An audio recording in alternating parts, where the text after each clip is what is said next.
Hey everybody, I'm Dieter Kurtenbach. I wore a costume. Logan Murdock did not, but he's looking fly. We got three things from tonight's Warriors-Pelicans game. The Warriors' win streak goes to 6. They beat the Pelicans 131-121.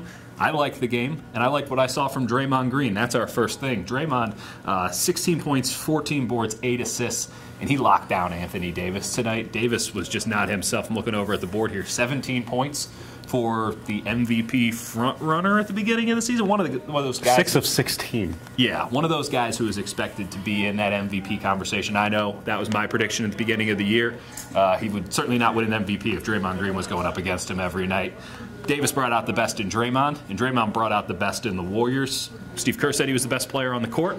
I can't disagree, even though Stephen Curry had 37 and 9 in the game, so he's still pretty good. Logan, what did you take away from this one? My takeaway was Jonas Jerebko. He had 10 points and was plus 9 on the court while he was on the court. Yeah. He really played well. I think this was his best game of the season. Yeah, for sure. And he's really doing better than, I don't know, Aubrey Caspi last year. Just a little bit just better. Just a little bit better. He's really, he's throwing behind the back passes. He's juking. He's doing his thing. He's starting to get some of that flow, some of that vibe. Some of the vibes, man. And I think that that's really good about this team is, you know, if he can stay on this consistent level, they'll continue to be dangerous. Well, you think about this team coming into the season, and the bench was a big question mark. I mean, Jonas Jerebko was the last guy off the bench in the preseason. Alfonso McKinney was a dude who was on a tryout. Now those are two guys that Steve Kerr is counting on every night, and he has every reason to. They're both excellent rebounders, which is a huge thing to have off the bench. They can both knock down an outside shot.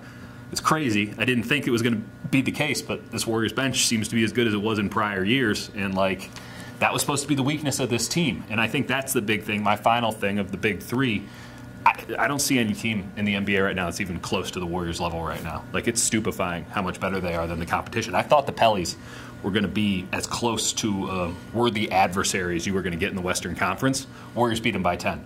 And Draymond Green locked up Anthony Davis. And, like, there's a lot of really good players on New Orleans. They get up and down. I still like them. I still think they're probably the second best team in the Western Conference. But we saw what 1 is and what 2 is. Yeah. And we see what's going on in Houston.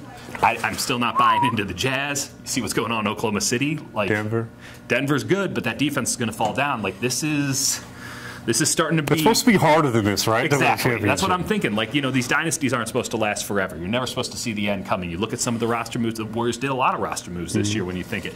This team is far and away the best in the NBA, in my estimation, right now. Maybe that changes, but don't forget this team's adding Boogie Cousins sometime in the near future. So, and his pink sweater. It was a beautiful pink sweater with a teddy bear on it. For Logan Murdock, I'm Dieter Kurtenbach. We will see you Friday night. Warriors play the Timberwolves. We'll see if any of the dysfunction rubs off from Minnesota.